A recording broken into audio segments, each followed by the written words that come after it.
L'inflation, en fait, quoi? L'inflation, c'est une autre technique, monsieur Yout. Je suis désolé, comme vous avez dit, veuillez écouter parce que vous risquez de commettre l'impair de prouver au peuple camerounais que vous avez des difficultés de compréhension. Descendez à la boulangerie, vous achetez votre pain chez le boulanger camerounais du coin et vous allez acheter, si vous êtes à Yaoundé, à Acropole ou bien à Carrefour. Pourquoi il y aurait ce distinguo alors que nous sommes au Cameroun? C'est parce qu'il n'y a pas de tissu économique structuré. Nous sommes dans une navigation à vue. Mais bon sang, si on voulait vraiment construire une république, pourquoi n'aurions-nous pas la monnaie? Vous savez ce que c'est que la monnaie? La monnaie, c'est le pouvoir politique d'organiser son pays comme on veut. C'est-à-dire comme là maintenant, apparemment, il y a une crise de liquidité. Il n'y a pas une crise de richesse. Il n'y a pas une crise de travail.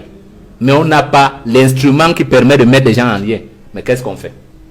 On fait battre monnaie par la banque centrale et l'État décide que c'est un prêt qu'on remboursera quand on pourra. Et l'inflation, en fait, quoi? L'inflation, c'est une autre technique, monsieur Yout. Je suis désolé, comme vous avez dit, veuillez écouter parce que vous risquez de commettre l'impair de prouver au peuple camerounais que vous avez des difficultés de compréhension. L'inflation n'a rien à voir. Tous les pays battent monnaie. Tous les pays libres battent monnaie. Vous savez, quand on fait un budget, vous savez, on vérifie qu'il y a 15% qui sont en circulation immédiatement. Allez interroger n'importe quel monétariste. Je ne parle pas d'économiste parce que vous confondez souvent l'économie et la finance.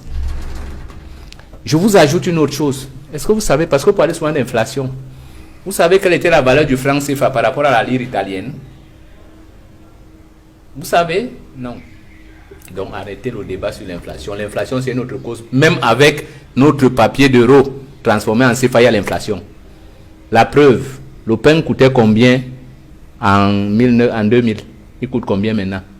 Et est-ce qu'entre-temps, dans les pays où on respecte le critère d'inflation, quand cette inflation qui est naturelle, et on augmente aussi les salaires. Chez vous, vous avez augmenté les salaires? Vous savez combien coûtait un litre d'essence en 87 quand on a divisé le salaire des Camerounais par 2? Moins de 300.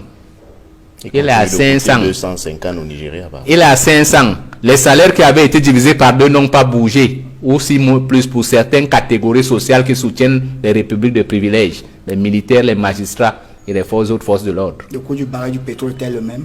Le coût du baril du pétrole, que je vous fasse aussi un cours là-dessus. Est-ce que vous savez que le pétrole rapporte aux Camerounais 60% rien qu'à la distribution, c'est-à-dire que la moitié du prix du pétrole à la pompe est fait de taxes et que le Cameroun aussi vend du pétrole.